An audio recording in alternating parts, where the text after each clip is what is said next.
Hello friends, welcome to our YouTube channel. My name is Rudra और आज हम बात करेंगे इनहेरिटेंस मैपिंग की थर्ड टेक्निक के बारे में, जिसका नाम है table per concrete class technique. इसका यूज़ क्यों करते हैं? यदि हमको क्या करना हो, इनहेरिटेड क्लास से क्रोस्पोंडिंग डेटाबेस के अंदर हमको टेबल क्रिएट करना हो, तो हम क्या करेंगे, table per concrete class technique का यूज़ करेंगे। तो यहाँ पर ये क्या है, हमारी पेरेंट क्लास है और ये चाइल्ड क्लास है, क्योंकि हम क्या कर रहे हैं, इस एम्प्लॉय नाम की क्लास को दोनों ही क्लास में इनहेरिट करवा रहे हैं।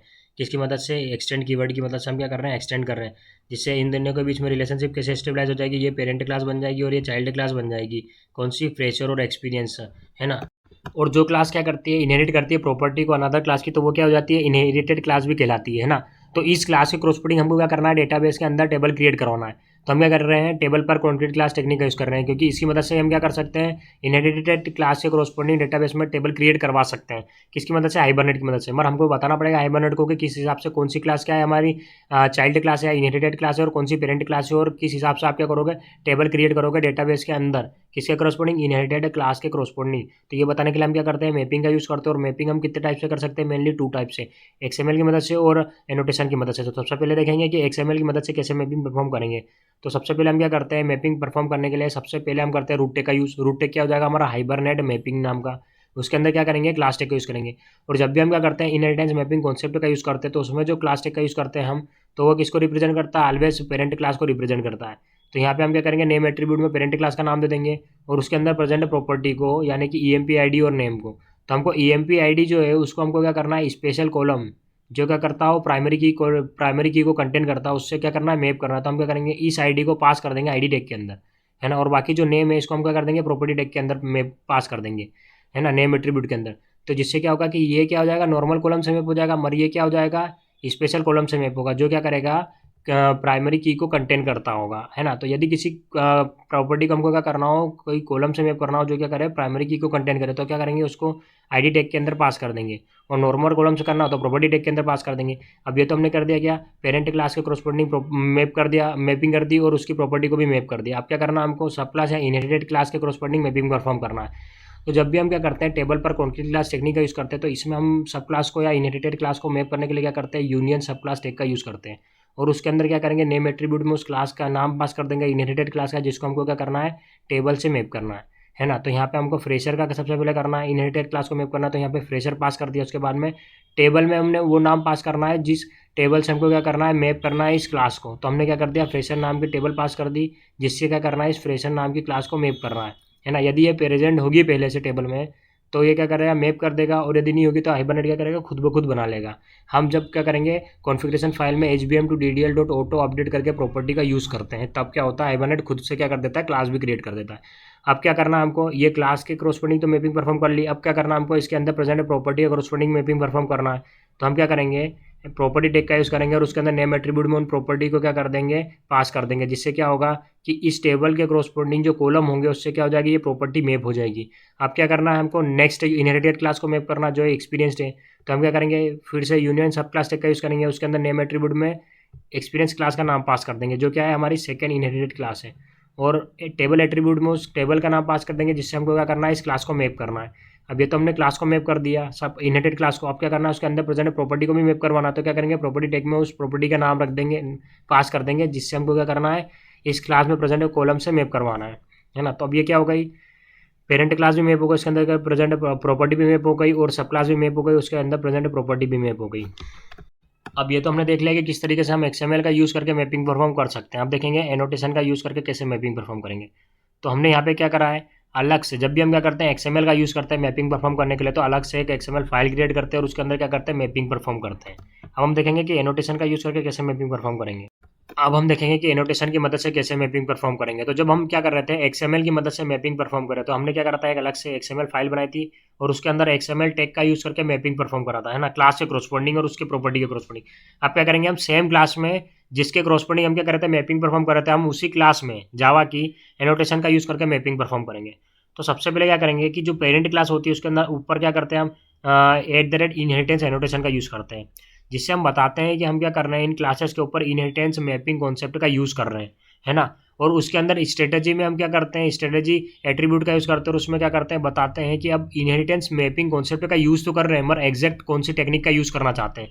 तो हम क्या करते हैं, इनहेरिटेंस उसमें वैल्यू पास कर देते हैं, inheritance type dot table per class. तो ये जो वैल्यू रहती है टेबल पर क्लास है ना, जो इनहेरिटेंस टाइप के बाद में डॉट लगा के जो वैल्यू सेट करते हैं वो डिसाइड करते हैं कि हम क्या करना चाहते हैं, इन क्लासेस के कोरस्पॉन्डिंग कौन सी टेक्निक का यूज़ करना चाहते हैं, है ना। तो ये क्या करेंगे हम, जो पेरेंट क्लास होगी उसके ऊपर @इनहेरिटेंस एनोटेशन का यूज़ करके हम बता देंगे और उसके बाद में हमने ये बता दिया। अब ये क्या हो गई, हमारी चाइल्ड क्लासेस हो गई या फिर इनहेरिटेड क्लास। इसके ऊपर क्या करेंगे, नॉर्मली एंटिटी एनोटेशन का यूज़ करेंगे और उसके बाद में क्या करेंगे, टेबल एट्रीब्यूट एनोटेशन का यूज़ करेंगे और उसके अंदर नेम एट्रीब्यूट में उस टेबल का नाम पास कर देंगे, जिससे क्या करना है, हमको इस इनहेरिटेड क्लास को मैप करना है। यही सेम काम किसके लिए करेंगे, हम एक्सपीरियंस के लिए करेंगे, क्योंकि ये दोनों क्या है, इनहेरिटेड क्लास है। और इसमें हमने टेबल एट्रीब्यूट का यूज़ क्यों नहीं करा, क्योंकि क्या होता है यहाँ पे सिर्फ इनहेरिटेड क्लास के कोरस्पॉन्डिंग टेबल क्रिएट होती है, ना कि पेरेंट क्लास के कोरस्पॉन्डिंग की टेबल क्रिएट होगी। तो हम यहाँ पे क्या करेंगे, इसमें टेबल एट्रीब्यूट का यूज़ करेंगे और बताएंगे कि इस क्लास के कोरस्पॉन्डिंग कौन सी टेबल क्रिएट करना है ना। और एंटिटी क्लास का यूज़ क्यों करते हैं, एनोटेशन का, बताने के लिए कि ये जो क्लास है ये क्या है, एक एंटिटी क्लास है जिसको क्या करना है, मैप करवाना है डेटाबेस की टेबल से। ये समझ आ गया, है ना। अब हम इसको देखते हैं कि किस हिसाब से हम इसमें डेटा को स्टोर कर सकते हैं। अब मैपिंग कैसे करेंगे ये तो देख लिया, आप डेटा को स्टोर कैसे करेंगे, है ना। Table per concrete class mapping technique में किस तरीके से हम डेटा को स्टोर करते हैं। तो ये क्या हो गई, हमारी पेरेंट क्लास हो गई, ये चाइल्ड क्लास हो गई, है ना। इसमें क्या होता है, जैसे हमने क्या करा था, टेबल पर सब क्लास मैपिंग टेक्निक का यूज करा था, उसमें क्या होता था, हर क्लास के कोरस्पॉन्डिंग टेबल क्रिएट होती थी, है ना। और टेबल के बीच में रिलेशनशिप स्टेबलाइज करना पड़ता था हमको, और किसकी मदद से करते थे, फॉरेन की मदद से। मगर इसमें क्या होगा कि जो पेरेंट क्लास की प्रॉपर्टीज है ये क्या होगी, सेपरेटली क्या होती है, मैप हो जाती है हर इनहेरिटेड क्लास के कोरस्पॉन्डिंग जो टेबल बनेगी उसके कॉलम से। यानी कि जो प्रॉपर्टी है ये क्या हो जाएगी, मैप हो जाएगी किसके, इस इनहेरिटेड, हर इनहेरिटेड ये और ये, इनके कोरस्पॉन्डिंग जो टेबल बनेगी कौन सी, ये और ये, इनके कॉलम से मैप हो जाएगी। जैसे ईएमपी आईडी और नेम ये किसके कॉलम से मैप हो गई, फ्रेशर क्लास के टेबल के कॉलम से, और ईएमपी नेम ये किससे हो गई, एक्सपीरियंस क्लास के टेबल के कॉलम से मैप हो गई। तो अब जब भी क्या करेंगे, हम चाइल्ड क्लास का ऑब्जेक्ट बना के पेरेंट क्लास की प्रॉपर्टी को एक्सेस करेंगे, उसमें डेटा को सेट करेंगे और क्या करेंगे, उसको सेशन डॉट परसिस्ट या फिर सेव मेथड में पास कर देंगे, है ना। परसिस्ट मेथड में, सेव नहीं आएगा यहाँ पे, क्या आएगा, परसिस्ट। सेव मेथड क्या हो चुकी है, डेप्रिकेट हो चुकी है। तो अब क्या करते हैं, डेटा को सेव करने के लिए हम क्या करते हैं, परसिस्ट मेथड का यूज़ करते हैं। तो इसमें क्या करेंगे, हम पास करेंगे इसका ऑब्जेक्ट, तो इससे कोरस्पॉन्डिंग जो डेटा है वो क्या हो जाएगा, सेट हो जाएगा इस टेबल के अंदर, और जो ईएमपी आईडी और ईएमपी नेम है वो क्या हो जाएगा, इस कॉलम के अंदर सेव हो जाएगा, है ना। वैसे हम क्या करेंगे, एक्सपीरियंस का ऑब्जेक्ट बना के उसके अंदर डेटा को सेट करके उसको पास करेंगे, तो इसके कोरस्पॉन्डिंग जो ईएमपी आईडी और नेम है उसमें क्या हो जाएगा, ईएमपी आईडी और नेम सेव हो जाएगा। तो हमने देख लिया कि किस हिसाब से क्या होता है, टेबल कोरस्पॉन्डिंग क्रिएट होती है, इनहेरिटेड क्लास से कोरस्पॉन्डिंग कैसे टेबल क्रिएट होती है, और जब भी हम क्या करेंगे, ऑब्जेक्ट बनाएंगे और उससे कोरस्पॉन्डिंग डेटा को सेव करेंगे तो वो डेटा कैसे सेट होगा, है ना। और इसके अंदर जो प्रॉपर्टी प्रेजेंट है पेरेंट क्लास के अंदर, ये क्या हो जाएगी, ये क्या हो जाएगी, मैप हो जाएगी सेपरेटली कॉलम से, हर इनहेरिटेड क्लास के कॉलम से सेपरेटली मैप हो जाएगी। जैसे फ्रेशर टेबल के अंदर जो कॉलम है उससे ये सेपरेटली मैप हो गई, और एक्सपीरियंस टेबल के अंदर जो कॉलम है उससे भी क्या होगा, ये सेपरेटली मैप हो गई, जिससे क्या होगा, हमको किसी टेबल्स के बीच में रिलेशनशिप स्टेबलाइज करने की जरूरत नहीं पड़ेगी। क्योंकि यहाँ पर क्या हो रहा है कि जो पेरेंट क्लास के कोरस्पॉन्डिंग जो प्रॉपर्टी है वो क्या हो रही है, हर इनहेरिटेड क्लास के कोरस्पॉन्डिंग जो टेबल बन रही है उससे कॉलम से जाके सेपरेटली मैप हो रही है ना। इंडिविजुअली हर इनहेरिटेड क्लास के कोरस्पॉन्डिंग जो कॉलम होगा उसके जाके क्या हो जाएगी, टेबल के कॉलम से मैप हो जाएगी। जैसे हमने क्या करा था, टेबल पर सब क्लास में देखा था, वहाँ पे क्या हो रहा था कि पेरेंट के कोरस्पॉन्डिंग एक क्या बन रही थी, क्लास बन रही थी, और उसके अंदर जो टेबल थी उसके कॉलम से क्या हो रही थी, उस क्लास की प्रॉपर्टी मैप हो रही थी, जिससे हमको क्या करना पड़ रहा था, इनके बीच में क्या हो रहा था, रिलेशनशिप स्टेबलाइज करना पड़ रहा था, किसकी मदद से, फॉरेन की मदद से। अब यहाँ पे क्या हो रहा है कि ये प्रॉपर्टी जो है पेरेंट क्लास के कोरस्पॉन्डिंग वो क्या हो रही है, सेपरेटली हर इनहेरिटेड क्लास के कोरस्पॉन्डिंग जो टेबल बनेगी उसके कॉलम से क्या हो जाएगी, मैप हो जाएगी, जिससे हमें क्या करना पड़ेगा, रिलेशनशिप स्टेबलाइज नहीं करना पड़ेगा। अब ये तो हमने समझ लिया थ्योरी में, अब हम क्या करते हैं, इसको कोड से करके समझेंगे। अब हम क्या करेंगे, table per concrete class technique का यूज़ करके एप्लीकेशन को बनाएंगे और उसके अंदर मैपिंग करने के लिए एक्सएमएल टेक्निक का यूज़ करेंगे, है ना। तो एक्सएमएल का यूज़ करेंगे, तो सबसे पहले न्यू पे जाएंगे, न्यू पे जाने के बाद मेवन प्रोजेक्ट पे जाएंगे, और प्रोजेक्ट पे जाने के बाद में नेक्स्ट कर देंगे। नेक्स्ट के बाद यहाँ पे आर्टिफैक्ट आईडी चूज़ कर लेंगे। तो आर्टिफैक्ट आईडी क्या है, org.apache.maven, है ना। और उसके बाद में यहाँ पे हम चूज़ कर लेंगे आर्टिफैक्ट आईडी क्विक स्टार्ट, है ना, और नेक्स्ट कर देंगे।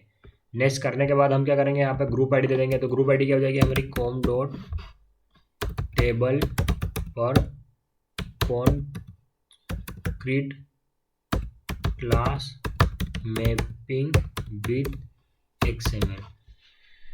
आर्टिफैक्ट आईडी क्या हो जाएगी हमारी, table per concrete class mapping with XML, ठीक है। उसके बाद में यहाँ पे पैकेज को क्या कर देंगे, पैकेज की लेंथ कम कर देंगे। उसके बाद में हम क्या कर देंगे, फिनिश कर देंगे। फिनिश करने के बाद थोड़ा वेट कर लेते हैं प्रोजेक्ट क्रिएट होने का। अब यहाँ पे क्या कर देंगे, यस कर देंगे और नेक्स्ट कर देंगे। और नेक्स्ट करने के बाद क्या आ गया, हमारा प्रोजेक्ट क्रिएट हो गया। का हमारा टेबल पर कॉन्क्रीट क्लास। तो सबसे पहला काम क्या होता है हमारा, डिपेंडेंसी ऐड करना। तो प्रीवियस प्रोजेक्ट में कोई से भी प्रोजेक्ट के pom.xml में से क्या करेंगे, डिपेंडेंसीज को कॉपी कर लेंगे। कौन कौन सी डिपेंडेंसीज को, मेवन की और हाइबरनेट की। तो इसको यहाँ से कॉपी करने के बाद में हमारे प्रोजेक्ट में आके उसको ऐड कर देंगे। हमारा प्रोजेक्ट कहाँ है, table per concrete class mapping, ये रहा। तो यहाँ पे आके इस प्रोजेक्ट के pom.xml में जाके हम क्या करेंगे, डिपेंडेंसी टैग के अंदर क्या करेंगे, डिपेंडेंसीज ऐड कर देंगे और उसको सेव कर देंगे। अब नेक्स्ट काम क्या है हमारा, एंटिटी क्लासेस क्रिएट करना। तो उसके लिए क्या करना पड़ेगा, सबसे पहले पैकेज क्रिएट करना पड़ेगा। तो यहाँ पे पैकेज पे जाएंगे और एंटिटी नाम का पैकेज क्रिएट कर देंगे। इसके अंदर एंटिटी क्लासेस क्रिएट करेंगे ना, तो नेक्स्ट कर देंगे। तो सबसे फर्स्ट क्लास कौन से हो जाएगी हमारी, एम्प्लॉय नाम की। तो यहाँ पे क्लास पे जाएंगे, EMPLOY एम्प्लॉय नाम की क्लास क्रिएट कर देंगे। इसके अंदर हमको क्या करना, प्रॉपर्टी डिफाइन करना। तो क्या हो जाएगा, प्रोटेक्टेड इंट ID, उसके बाद में प्रोटेक्टेड स्ट्रिंग नेम। ठीक है, उससे करस्पॉन्डिंग क्या करना, हमको गेटर्स एंड सेटर्स क्रिएट करना। तो रिसोर्स सोर्सेस पे जाएंगे, सोर्स में जाने के बाद में जनरेटर गेटर सेटर करेंगे, सिलेक्ट ऑल कर देंगे और जनरेट कर देंगे। तो ये तो हमने क्या करा, एम्प्लॉय नाम की एंटिटी क्लास बना दी। अब नेक्स्ट क्या करना है हमको, कॉन्ट्रैक्ट EMP नाम की क्लास बनाना है। तो यहाँ पर हम क्लास क्रिएट कर लेंगे, कॉन्ट्रैक्ट EMP। इसके अंदर क्या करेंगे, आप प्रॉपर्टी डिफाइन करेंगे। तो फर्स्ट प्रॉपर्टी क्या हो गई, private string contract duration. Next कौन सी हो जाएगी हमारी, private string contract AMOUNT amount. अब इससे करस्पॉन्डिंग क्या करना है, आपको गेटर्स एंड सेटर्स क्रिएट करना है। तो वही सोर्स पे जाएंगे, जनरेटर गेटर सेटर करेंगे, सिलेक्ट ऑल करके जनरेट कर देंगे, है ना। अब इसको सेव कर देंगे। अब नेक्स्ट क्या करना है हमको, रेगुलर EMP नाम की क्लास बनाना। तो न्यू पे जाएंगे, क्लास पे जाएंगे, रेगुलर EMP क्लास बनाएंगे, है ना। उसके अंदर क्या करेंगे, प्रॉपर्टी डिफाइन करेंगे। तो पहली कौन सी हो जाएगी, private string notice PRIOD period. Next हो जाएगी हमारी प्राइवेट स्ट्रिंग सैलरी। ठीक है, इससे करस्पॉन्डिंग क्या करना है, गेटर्स एंड सेटर जनरेट करना है। तो सोर्स पे जाके जनरेटर गेटर सेटर पे जाएंगे, सिलेक्ट ऑल कर लेंगे और जनरेट कर देंगे, है ना। अब क्या करना है हमको, एंटिटी क्लासेस क्रिएट कर दी, डिपेंडेंसी ऐड करी। नेक्स्ट करना हमको मैपिंग फाइल क्रिएट करना है। तो मैपिंग फाइल क्रिएट करने के लिए क्या करेंगे, पैकेज पे जाएंगे, न्यू पे जाएंगे और यहाँ पे पैकेज का नाम क्रिएट कर देंगे मैपिंग, MAPPING। इसके अंदर क्या करना है, हमको मैपिंग फाइल क्रिएट करना है। तो यहाँ पे राइट क्लिक करेंगे, फाइल पे जाएंगे और यहाँ पे लिख देंगे हाइबरनेट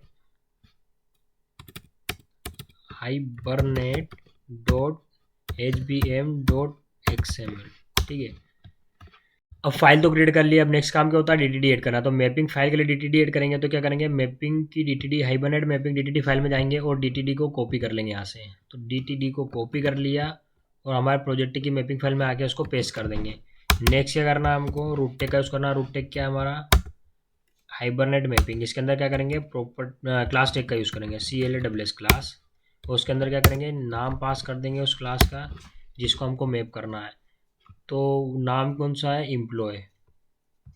तो इसको क्लास का फुल्ली क्वालिफाइड नेम क्या कर देंगे, पास कर देंगे। तो इसको यहाँ से कॉपी करेंगे और कॉपी करने के बाद में इसके अंदर आके पेस्ट कर देंगे। और क्लास कौन सी हमारी, EMPLOY, है ना। और उसके अंदर क्या करेंगे, आप प्रॉपर्टी को मैप करेंगे। तो इस क्लास के अंदर कौन कौन सी प्रॉपर्टी है, फर्स्ट है हमारी ID, सेकंड है नेम। तो यहाँ पे क्या कर देंगे, अब ID को क्या करना है, प्राइमरी की कॉलम से मैप करना है। इस क्लास के करस्पॉन्डिंग जो टेबल बनेगी उसमें क्या करना है, प्राइमरी की कॉलम से इसको मैप करना। तो क्या करेंगे, इसका प्रॉपर्टी को सेट कर देंगे ID टैग के अंदर, सॉरी ID टैग के अंदर करना है हमको, ID टैग के अंदर। इसे नेम एट्रीब्यूट का यूज़ करेंगे और उसमें पास कर देंगे कि कौन सी प्रॉपर्टी का नेम पास करना है जिसको मैप करना है प्राइमरी की कॉलम से। अब नेक्स्ट क्या है, प्रॉपर्टी, और वो प्रॉपर्टी का नाम क्या है, नेम। अब हमने क्या करा है, यहाँ पे एक काम नहीं करा है। क्या नहीं करा है कि ये जो है हमारी क्या है, पेरेंट क्लास है और ये सब क्या है, चाइल्ड क्लास है। तो ये रिलेशनशिप स्टेबलाइज करने के लिए क्या करना पड़ेगा, इसको एक्सटेंड भी करना पड़ेगा। तो एक्सटेंड कर लेंगे एम्प्लॉय क्लास को, EMPLOY एम्प्लॉय क्लास को, जिससे क्या होगा कि एम्प्लॉय की सारी प्रॉपर्टी ऑटोमेटिकली इनहेरिट हो जाएगी इस क्लास में। हमको क्या करना है, रेगुलर क्लास के लिए भी करना है, रेगुलर EMP क्लास के लिए। तो इसमें भी क्या कर देंगे, एक्सटेंड कर लेंगे। अब ये तो हमने क्या कर दिया, नॉर्मल मैपिंग कर दिया ना, पेरेंट क्लास को मैप कर दिया। अब सब क्लास को मैप करना है ना। तो हम क्या कर रहे हैं, table per concrete class technique का यूज़ कर रहे हैं। तो इस टेक्निक में क्या करते हैं, हम XML का यूज़ कर रहे हैं मैपिंग करने के लिए। तो हम क्या करेंगे, सब क्लास को मैप करने के लिए यूनियन सब क्लास टैग का यूज़ करेंगे। और इसके अंदर क्या करेंगे, हम नेम एट्रीब्यूट का यूज़ करके उस सब क्लास का फुल्ली क्वालिफाइड नेम दे देंगे। तो सबसे पहले हम क्या कर देते हैं, कॉन्ट्रैक्ट EMP क्लास का नाम पास कर देते हैं किसके अंदर, इस सब यूनियन सब क्लास टैग के अंदर। और एग्जैक्ट नाम क्या है जिस क्लास को हमको क्या करना है, मैप करना है। तो कॉन्ट्रैक्ट EMP ये हो गया कॉन्ट्रैक्ट, ठीक है। और इसके अंदर प्रॉपर्टी को डिफाइन करना है। तो इसकी प्रॉपर्टी को डिफाइन करने के लिए क्या करेंगे, प्रॉपर्टी टैग का यूज़ करेंगे और उसमें नाम पास कर देंगे। तो इसके अंदर कौन कौन सी प्रॉपर्टीज़ है, सबसे पहले है कॉन्ट्रैक्ट ड्यूरेशन। तो इसको कॉपी कर लेंगे और यहाँ के पेस्ट कर देंगे, है ना। और नेक्स्ट प्रॉपर्टी कौन सी हो जाएगी हमारी, नेक्स्ट हो जाएगी कॉन्ट्रैक्ट अमाउंट। तो इसको भी यहाँ से कॉपी करके पेस्ट कर देंगे, है ना। अब ये तो हमने क्या कर दिया, कॉन्ट्रैक्ट EMP क्लास सब क्लास को मैप करा है। अब क्या करना है हमको, रेगुलर EMP सब क्लास को मैप करना है। तो अलग से एक बार और क्या करेंगे, यूनियन टैग का यूज़ करेंगे, उसमें नेम पास कर देंगे। तो यहाँ से इसको कॉपी कर लेते हैं,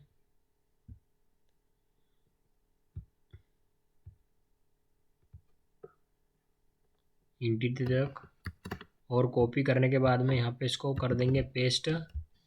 और एग्जैक्ट कौन सी क्लास है, तो डॉट लगा के एंटिटी के बाद में उस क्लास का नाम लिख देंगे। तो REGULAR रेगुलर EMP। अब इसके अंदर प्रॉपर्टी को मैप करना है तो प्रॉपर्टी टैग का यूज़ करेंगे और नाम दे देंगे। तो इसके अंदर कौन कौन सी प्रॉपर्टीज़ है, एक तो है नोटिस पीरियड और एक है सैलरी। तो यहाँ पे सबसे पहले क्या करेंगे, नोटिस पीरियड को मैप कर देंगे और नेक्स्ट है सैलरी।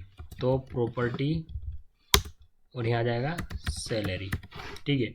अब ये तो हमने क्या कर दिया, मैपिंग परफॉर्म कर दिया। अब नेक्स्ट क्या करना है, हमको कॉन्फ़िगरेशन फाइल क्रिएट करना है। तो उसके लिए क्या करेंगे, पैकेज पे जाएंगे, राइट क्लिक करेंगे, सबसे पहले क्या करेंगे, पैकेज क्रिएट करेंगे डॉट कॉन्फ़िगरेशन नाम का, ठीक है। अब इसके अंदर कॉन्फ़िगरेशन फाइल क्रिएट करेंगे। तो कहाँ गया, ये रहा।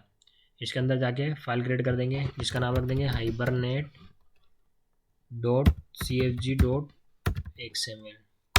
अब सबसे पहला काम क्या है, हमको DTD ऐड करना है। कॉन्फ़िगरेशन की DTD फाइल में जाके इसकी DTD को कॉपी कर लेंगे और इसको पेस्ट कर देंगे कॉन्फ़िगरेशन फाइल में। अब नेक्स्ट क्या करना है, हमको रूट टैग का यूज़ करना है। तो रूट टैग कौन सा हो जाएगा, हाइबरनेट कॉन्फ़िगरेशन। इसके अंदर हमको क्या करना है, सेशन फैक्ट्री टैग का यूज़ करना पड़ता है। तो सेशन फैक्ट्री टैग को लगा लेंगे।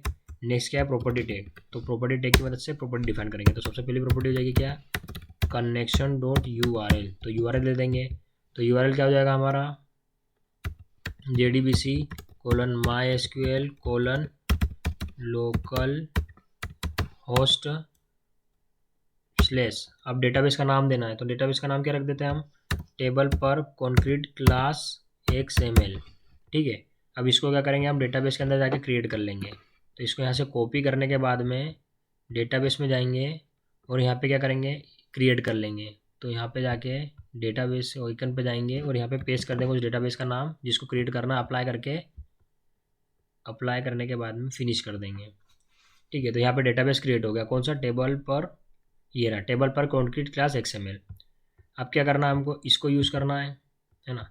अब डेटाबेस तो हमने क्रिएट कर दिया। अब क्या करना है, हमको नेक्स्ट प्रॉपर्टी पास करना है। तो नेक्स्ट प्रॉपर्टी कौन सी है, प्रॉपर्टी, और उसके अंदर कर देंगे connection.username। तो यूज़र नेम क्या है हमारा, रूट। उसके बाद में नेक्स्ट प्रॉपर्टी कौन सी हमारी, प्रॉपर्टी जो हो जाएगी connection.password। तो पासवर्ड क्या है हमारा, वो भी रूट है। उसके बाद क्या करना है हमको,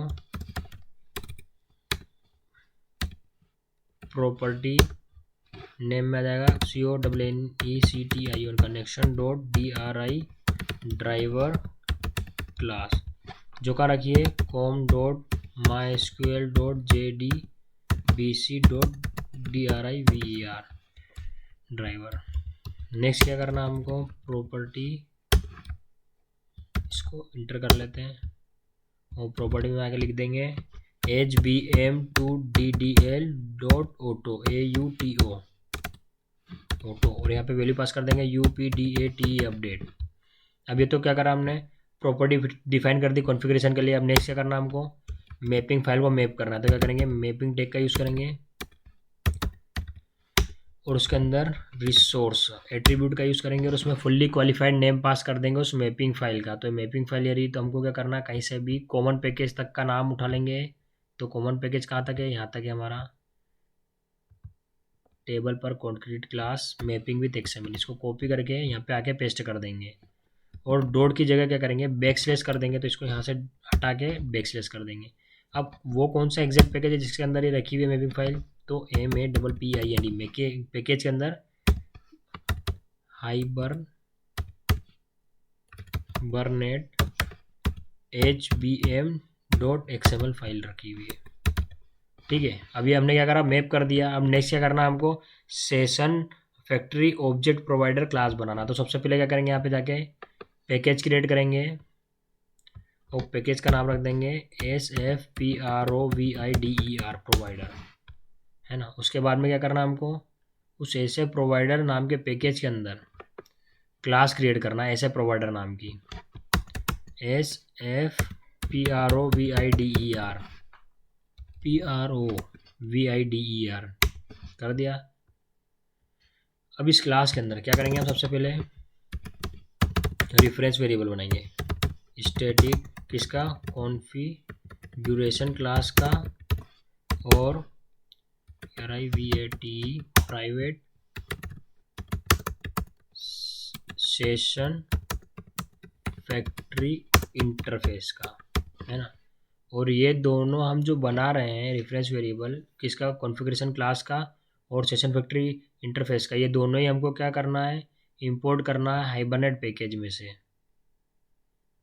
तो इसको हाइबरनेट पैकेज में से इंपोर्ट कर लेंगे। उसके बाद क्या करेंगे, मेथड क्रिएट करेंगे। तो public static session factory, method क्या करेगी, सेशन फैक्ट्री का ऑब्जेक्ट रिटर्न करेगी। इस मेथड का नाम क्या है, गेट सेशन फैक्ट्री। इसमें आके हम सबसे पहले कंडीशन लगाएंगे, चेक करेंगे if SF equal to null है तो क्या करो, सबसे पहले आके कॉन्फ़िगरेशन का ऑब्जेक्ट क्रिएट करो, ड्यूरेशन,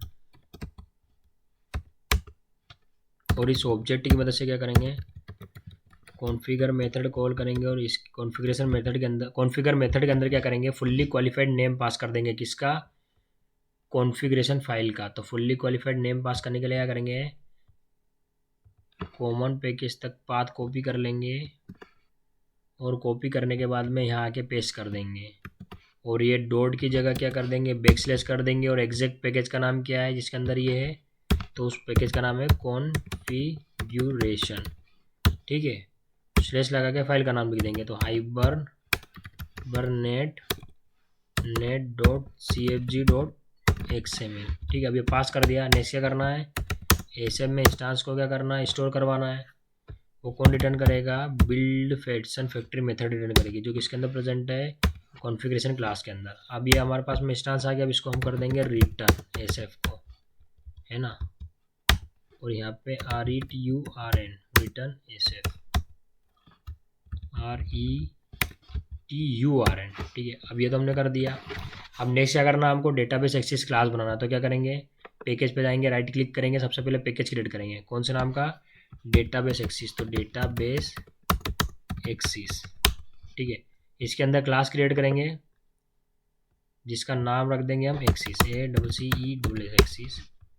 इस क्लास के अंदर क्या करना है, सबसे पहले हमको मेन मेथड क्रिएट करना है। तो public static void main string args, ठीक है। अब क्या करना है हमको, सेशन इंटरफेस का रेफरेंस वेरिएबल बनाना है, जो क्या करेगा, होल्ड करेगा इंस्टांस को, जो रिटर्न कौन करेगा, फैक्ट्री मेथड जो किसके अंदर प्रेजेंट है, सेशन फैक्ट्री इंटरफेस के अंदर। तो उसका ऑब्जेक्ट गेट करना पड़ेगा सबसे पहले हमको, तो SFPROVIDER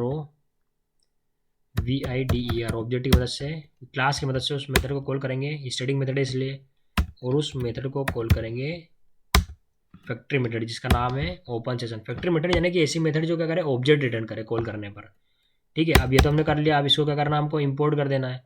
तो ये इंटरफेस, सेशन इंटरफेस कौन सा वाला इंपोर्ट करना है, जो हाइबरनेट पैकेज के अंदर रखा हुआ है ना। अब नेक्स्ट क्या करना है हमको, डेटा को सेट करना है। तो सबसे पहले क्या करेंगे, कॉन्ट्रैक्ट EMP क्लास के डेटा को सेट करेंगे, तो उसका ऑब्जेक्ट बनाएंगे सबसे पहले, तो कॉन्ट्रैक्ट EMP, तो CE कर देते हैं, न्यू कॉन्ट्रैक्ट EMP, है ना। अब क्या करेंगे, इसको इंपोर्ट कर लेते हैं। इंपोर्ट करने के बाद में यहाँ पे CE इस ऑब्जेक्ट की मदद से सेटर मेथड कॉल करेंगे। तो सबसे पहले ID सेट कर देंगे 101, उसके बाद में C डॉट सेट नेम, नाम वही एज यूजुअल रुद्र, उसके बाद में C dot set contract duration. तो कॉन्ट्रैक्ट ड्यूरेशन कितनी कर देते हैं हम, 3 मंथ, नहीं 3 मंथ थोड़ी, 2 ईयर कर देते हैं, 2 ईयर। उसके बाद में C dot set contract amount 2 year का है, तो हम कर देते हैं 16 लाख 10, ये हो गया। अब क्या करना है हमको, रेगुलर एम्प्लॉय का कोरस्पॉन्डिंग डेटा को सेट करना है। तो सबसे पहले क्या करना पड़ेगा हमको, रेगुलर एम्प्लॉय नाम का ऑब्जेक्ट बनाना, रेगुलर एम्प्लॉय क्लास के लिए ऑब्जेक्ट बनाना पड़ेगा, सॉरी, रेगुलर EMP, तो हो जाएगा RE न्यू रेगुलर EMP, और ये क्या करा हमने, ऑब्जेक्ट क्रिएट कर लिया। अब इस क्लास को हमको क्या करना है, इंपोर्ट करना है, तो इंपोर्ट कर लेते हैं। अब इंपोर्ट करने के बाद में इस ऑब्जेक्ट की मदद से सेटर मेथड कॉल करेंगे, और इसमें क्या करेंगे, डेटा को सेट करेंगे। तो ID क्या हो जाएगी यहाँ पे 101, उसके बाद में RE डॉट सेट नेम कर देंगे हम रुद्र, रुद्र की जगह से कर देते सवाई, ठीक है। नेक्स्ट हो जाएगा RE dot set notice period, हो जाएगा हमारा 3 MONTHS मंथ्स, ठीक है। नेक्स्ट हो जाएगा हमारा RE dot set salary, salary क्या हो जाएगी हमारी 36,000, 36 1 10, ठीक है, हो गई।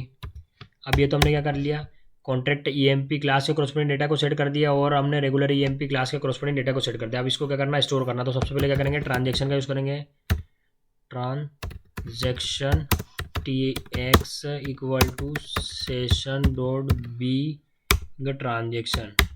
अब क्या करेंगे, हम इसको इंपोर्ट कर लेंगे। ये क्या इंटरफेस है, तो कौन से वाला ट्रांजेक्शन इंटरफेस को इंपोर्ट करना है, हाइबरनेट वाले, तो इसको कर लेंगे। उसके बाद में सेशन के अंदर प्रेजेंट परसिस्ट मेथड के मदद से डेटा को स्टोर कर देंगे ऑब्जेक्ट पास करके। ठीक है, करेगी जो भी ऑब्जेक्ट हम पास करेंगे उससे कोरस्पॉन्डिंग डेटा को स्टोर कर देगी टेबल में। तो सबसे पहले क्या कर देते हैं, हम कॉन्ट्रैक्ट EMP क्लास के ऑब्जेक्ट को पास कर देते हैं। फिर क्या करेंगे, सेशन डॉट परसिस्ट, और इसमें कर देंगे हम रेगुलर EMP क्लास के ऑब्जेक्ट को, और यहाँ पे कर देंगे कमिट ट्रांजेक्शन को, TX डॉट COMMIT कमिट, और सेशन को कर देंगे क्लोज, है ना, तो CLOAC।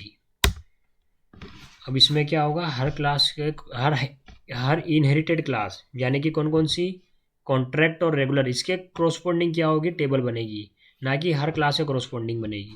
तो अब क्या कर लेते हैं, डेटाबेस में जाके पहले चेक कर लेते हैं टेबल क्रिएट हुई है कि नहीं। तो हमने क्या कर रखा है यहाँ पे, रेगुलर EMP एंड कहाँ गए, यहाँ पे रेगुलर EMP चेक करेंगे सबसे पहले। तो यहाँ पे आके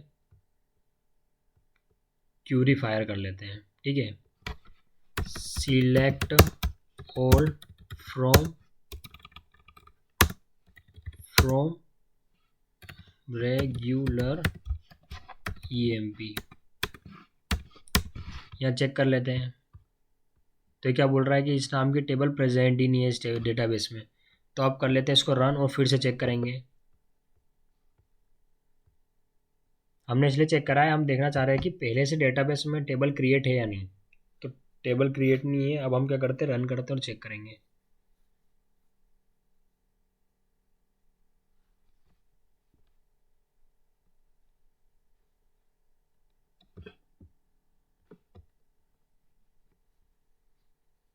तो अब क्या करते हैं, हम जाके चेक कर लेते हैं।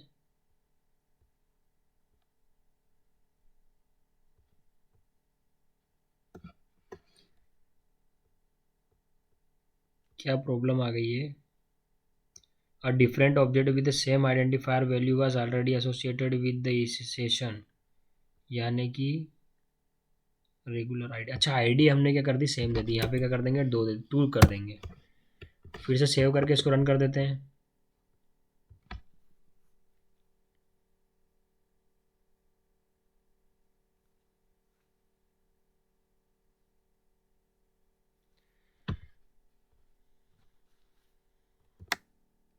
अब डेटाबेस में जाके चेक कर लेते हैं टेबल क्रिएट हुई है नहीं। तो यहाँ पे वही क्यूरी को वापस से फायर करेंगे। तो यहाँ क्या हो गया, रेगुलर ईएमपी नाम की क्या हो गई, टेबल क्रिएट हो गई और उसमें क्या हो गया, डेटा भी सेट हो गया। तो आईडी में क्या चले गया, 102, नेम में सवा है, नोटिस पीरियड में 3 मंथ और सैलरी में 36,000। अब क्या कर लेते हैं हम, कॉन्ट्रैक्ट एम्प्लॉय के कॉरस्पॉन्डिंग टेबल को देख लेते हैं। तो इसको रन कर लेंगे और यहाँ पे क्या हो गया, कॉन्ट्रैक्ट एम्प्लॉय का कॉरस्पॉन्डिंग टेबल भी क्रिएट हो गया, डेटा भी सेट हो गया। आईडी में क्या गया, 101, नेम में रुद्र, कॉन्ट्रैक्ट ड्यूरेशन में कितना 2 ईयर और कॉन्ट्रैक्ट अमाउंट कितना हो गया 16 लाख। अब ये तो हमने देख लिया कि हम क्या करेंगे, एक्सएमएल की मदद से मैपिंग कैसे परफॉर्म करेंगे। अब देखेंगे एनोटेशन की मदद से कैसे मैपिंग परफॉर्म करेंगे और डेटा को स्टोर करेंगे और फेच करेंगे डेटाबेस में से, है ना। तो इसको यहाँ से कट कर लेते हैं और फिर नया प्रोजेक्ट क्रिएट करेंगे एक। इसको क्लोज कर देते हैं, राइट क्लिक करेंगे और न्यू पे जाएंगे और यहाँ पे मेवन पे जाएंगे। मेवन पे जाने के बाद में नेक्स्ट कर देंगे। उसके बाद में आर्टिफैक्ट आईडी चूज़ कर लेंगे। तो org.apache.maven। अब हमको क्या करना है, चूज़ करना है क्विक स्टार्ट आर्टिफैक्ट आईडी। या चूज़ करने के बाद नेक्स्ट कर देंगे। उसके बाद क्या करना है, हमको ग्रुप आईडी देना है। तो ग्रुप आईडी क्या हो जाएगी हमारी, com.table per concrete class mapping with एनो। क्या करना है, एनो यानी कि एनोटेशन। अब यहाँ आर्टिफैक्ट आईडी दे देंगे तो क्या हो जाएगा, table TABLE table per concrete class with ANO। Class की जगह क्या हो गया, C करना है हमको, है ना, क्लास। अब क्या करेंगे, आप पैकेज को लेंथ छोटी कर देंगे पैकेज के नाम की और नेक्स्ट फिनिश कर देंगे। अब क्या करेंगे, यहाँ पे आके यस कर देंगे, वाई कर देंगे और इंटर कर देंगे। तो क्या होगा, हमारा पैकेज क्रिएट हो जाएगा। कहाँ पर क्रिएट हुआ, ये रहा। अब सबसे पहला काम क्या है, pom.xml में डिपेंडेंसी ऐड करना। तो कोई से भी प्रोजेक्ट की pom.xml में जाके डिपेंडेंसी से कॉपी कर लेंगे। कौन कौन सी डिपेंडेंसी को पे ऐड करना है हमको, हाइबरनेट की और माइस्क्यूएल कनेक्टर की। तो इसको कॉपी करने के बाद में हमारे प्रोजेक्ट की pom.xml में कहाँ गया हमारा प्रोजेक्ट, ये रहा। इसकी pom.xml में जाके डिपेंडेंसी टैग के अंदर इसको ऐड कर देंगे। तो डिपेंडेंसी टैग कहाँ गया, ये रहा, इसके अंदर ऐड कर दिया और सेव कर दिया। अब नेक्स्ट क्या करना है, हमको एंटिटी क्लासेस क्रिएट करना है। तो src/main/java में जाएंगे और इस पैकेज में राइट क्लिक करेंगे और एंटिटी पैकेज क्रिएट करेंगे। तो यहाँ पे .entity एंटिटी, और इस पैकेज के अंदर सबसे पहले क्या करेंगे, एम्प्लॉय क्लास क्रिएट करेंगे। तो एम्प्लॉय नाम की क्लास क्रिएट कर लेते हैं, EMPLOY एम्प्लॉय। और इसके अंदर क्या करेंगे, प्रॉपर्टी डिफाइन कर देंगे। तो पहली क्या हो जाएगी, प्रोटेक्टेड इंट ID। नेक्स्ट हो जाएगी प्रोटेक्टेड स्ट्रिंग नेम, ठीक है। अब क्या करना है, गेटस एंड सेटस क्रिएट करना है इसके कॉरस्पॉन्डिंग। तो जनरेट गेटर सेटर पे जाएंगे, सिलेक्ट ऑल और जनरेट कर देंगे। अब नेक्स्ट कौन सी हो जाएगी हमारी हो जाएगी कॉन्ट्रैक्ट EMP। तो यहाँ पे जाके क्रिएट कर देंगे कॉन्ट्रैक्ट EMP क्लास। अब इसके अंदर क्या करेंगे, प्रॉपर्टी डिफाइन कर लेंगे। तो सबसे पहले क्या हो जाएगी, प्राइवेट स्ट्रिंग कॉन्ट्रैक्ट ड्यूरेशन, ठीक है, इसको भी स्मॉल ही कर देते हैं।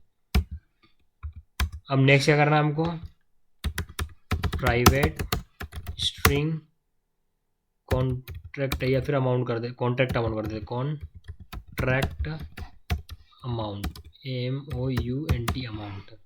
अब इसके कोरस्पोंडिंग क्या करना है, गेटस एंड सेटस जनरेट करना है, क्रिएट करना है। तो जनरेट गेटस सेटर पे जाएंगे, सिलेक्ट ऑल करेंगे और जनरेट कर देंगे। अब इसको क्या कर देंगे, सेव कर देंगे। अब क्या करना है हमको, इसकी प्रॉपर्टी को इनहेरिट करना है, तो इसको क्या करेंगे, एक्सटेंड कर लेंगे, एक्सटेंड किसको, EMPLOY एम्प्लॉय क्लास को, और इसको सेव कर देंगे। अब नेक्स्ट कौन सी हमारी, रेगुलर EMP, यहाँ पे आके रेगुलर EMP और नेक्स्ट कर देंगे। अब इसमें प्रॉपर्टी डिफाइन करेंगे, private string notice period. Next हो जाएगी हमारी प्राइवेट स्ट्रिंग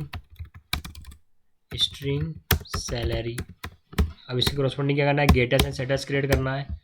तो सोर्स पे जाएंगे, जनरेट गेटर सेटर पे जाएंगे और सिलेक्ट ऑल करने के बाद में जनरेट कर देंगे, इसको सेव कर देंगे। अब यहाँ पे एक्सटेंड भी करना होगा हमको, एक्सटेंड EMPLOY एम्प्लॉय, क्योंकि हमको क्या करना, इनहेरिट करवाना है इसकी प्रॉपर्टी को किसके अंदर, रेगुलर EMP क्लास के अंदर। अब ये तो कर लिया, हम नेक्स्ट क्या करना है, हमको मैपिंग परफॉर्म करना है। तो आप क्या करेंगे, हम एनोटेशन की मदद से मैपिंग परफॉर्म करेंगे। तो हमको क्या करना पड़ेगा, अलग से XML फाइल नहीं बनाएंगे, क्योंकि हम XML की मदद से मैपिंग नहीं करेंगे। अब हम क्या करेंगे, एनोटेशंस का यूज़ करके मैपिंग परफॉर्म करेंगे। तो एनोटेशंस का यूज़ कहाँ करेंगे, जावा क्लास में ही करेंगे। तो सबसे पहले हम पेरेंट से स्टार्ट करते हैं मैपिंग परफॉर्म करना। तो सबसे पहले क्या करेंगे, @ एनोटेशन का यूज़ करेंगे। तो इंटिटी INTITY नेक्स्ट हो जाएगा @ यानी कि हाइबरनेट को बताने के लिए हम क्या कर रहे हैं, इनहेरिटेंस कॉन्सेप्ट का यूज़ कर रहे हैं। तो इनहेरिटेंस क्या करेंगे, इनहेरिटेंस एनोटेशन का यूज़ करेंगे, हेरिटेंस। अब ये इनहेरिटेंस एनोटेशन का यूज़ कहाँ करेंगे, पेरेंट क्लास के ऊपर करेंगे एनोटेशन का यूज़, बताने के लिए कि हम क्या कौन सी स्ट्रेटेजी यूज़ करना चाह रहे हैं, है ना। तो strategy equal to inheritance type dot table per class. तो यहाँ पर जो हम टाइप डिफाइन करेंगे, जैसे हमने क्या कर रखा है, टेबल पर क्लास करा है, तो हाइबरनेट समझ जाएगा हम कौन सी टेक्निक का यूज करना चाह रहे हैं, टेबल पर कॉन्क्रीट क्लास। यदि हम क्या करते हैं, यहाँ पे इनहेरिटेंस टाइप में ज्वाइन दे देते हैं, तो हाइबरनेट समझ जाता है हम कौन सी टेक्निक का यूज करना चाह रहे हैं, टेबल पर सब क्लास। यदि हम क्या करते हैं, सिंगल टेबल दे देते हैं, तो क्या होता, वो समझ जाता है कि हम कौन सी टेक्निक का यूज करना चाह रहे हैं, टेबल पर हायरार्की क्लास टेक्निक का यूज करना चाह रहे हैं। और इनहेरिटेंस एनोटेशन यानी क्या बताती है कि हम क्या कर रहे हैं, यहाँ पे इनहेरिटेंस कॉन्सेप्ट का यूज करना चाहते हैं, इनहेरिटेंस मैपिंग कॉन्सेप्ट का, और उसके अंदर कौन सी टेक्निक का यूज करना चाहते हैं, वो हम क्या करेंगे, स्ट्रेटेजी एट्रीब्यूट की मदद से क्या करते हैं, डिफाइन करते हैं। अब नेक्स्ट क्या करना है हमको, यहाँ पे प्रॉपर्टीज को सेट करना है।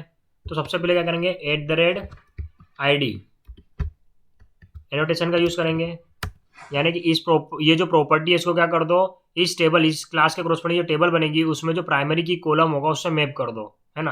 अब नेक्स्ट क्या करेंगे, हम यहाँ पे @ एनोटेशन का यूज करेंगे।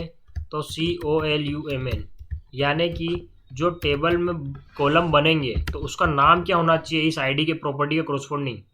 यदि हम कॉलम एनोटेशन नहीं लगाएंगे तो नाम क्या हो जाएगा, नॉर्मल आईडी हो जाएगा। हम क्या चाहते हैं, यहाँ पे EMP ID हो जाए, कॉलम का नाम क्या हो जाए, EMP ID। तो हम यहाँ @ कॉलम एनोटेशन में EMP ID कर देते हैं, और नेम में क्या हो जाए, EMP नेम हो जाए, है ना। अब ये कर दिया। नेक्स्ट क्या करना है हमको, चाइल्ड क्लासेस में मैपिंग परफॉर्म करना है। तो चाइल्ड क्लास में आ जाएंगे और यहाँ पे कर देंगे हम @ENTITY इंटिटी, और इसके अंदर क्या करेंगे, नेक्स्ट है हमारी @टेबल एनोटेशन का यूज़ करेंगे, यानी कि ये जो क्लासेस है इसके कोरस्पोंडिंग टेबल कौन सी बनना चाहिए, चाइल्ड क्लासेस के, है ना। और जब हम क्या करते हैं, table per concrete class technique का यूज़ करते हैं, तो उसमें क्या होता है, हर इनहेरिटेड क्लास के कोरस्पोंडिंग या चाइल्ड क्लास के कोरस्पोंडिंग क्या होती है, टेबल क्रिएट होती है। तो उस टेबल का नाम क्या रखना चाहते हैं हम, कॉन्ट्रैक्ट एम्प्लॉय। तो EMPLOY एम्प्लॉय, है ना। अब ये यहाँ पे क्या करेंगे, @ कॉलम एनोटेशन का यूज़ कर लेंगे। तो यहाँ पे @COLUMN कॉलम, और उसमें क्या करेंगे नेम एट्रीब्यूट में पास कर देंगे कॉलम का नेम। तो क्या कर देते हैं वहाँ पे कॉन्ट्रैक्ट टाइम कर देते हैं ड्यूरेशन की जगह, है ना। तो कॉलम का नाम क्या हो जाएगा कॉन्ट्रैक्ट टाइम हो जाएगा। और यहाँ पे हमको ओ स्मॉल करना है ना। और ये किसके लिए करेंगे अमाउंट के लिए भी करेंगे। और यहाँ पे क्या कर देंगे contract amount, contract AMOUNT amount. अब ये तो हमने कर लिया किसके लिए कॉन्ट्रैक्ट EMP क्लास के लिए। अब यही काम किसके लिए करना हमको रेगुलर EMP के लिए। तो सबसे पहले क्या कर लेते हैं एनोटेशन को इंपोर्ट कर लेते हैं। ये एनोटेशंस जो इंपोर्ट कर रहे हो किसके अंदर रखी हुई है जकार्ता परसिस्टेंस API के अंदर रखी है। हमको वही वाली एनोटेशन को यूज़ करना है, सॉरी इंपोर्ट करना है ना। यहाँ पे भी हमने क्या कर रखा है कैपिटल ओ दे रखा है। ये कर दिया, इसको कर देते सेव। अब एम्प्लॉय क्लास में भी एनोटेशन का यूज़ करा था, इसको भी हम क्या कर लेते हैं इंपोर्ट कर लेते हैं कॉलम और ID। अब ये क्या करेंगे इसको यहाँ से कर लेते हैं कॉपी, और सेम एनोटेशन को क्या करेंगे हम यहाँ पे पेस्ट कर देंगे। और यहाँ पे टेबल का नाम दे देंगे हम रेगुलर एम्प्लॉय। तो यहाँ पे कर देते हैं REGULAR रेगुलर। अब यहाँ पे क्या करेंगे कॉलम के लिए COLUMN कॉलम, और नेम एट्रीब्यूट में पास कर देंगे कॉलम का नाम। तो क्या कर देंगे NOTICE notice, PEE notice time दे देते हैं, या फिर पीरियड ही सही रहेगा PERIOD पीरियड, है ना। अब यही किसके लिए कर देंगे हम सैलरी के लिए भी कर देंगे। यहाँ पे हमने कर दी सैलरी के लिए। अब दोनों को क्या कर लेंगे इंपोर्ट कर लेंगे, इंपोर्ट कर लिया।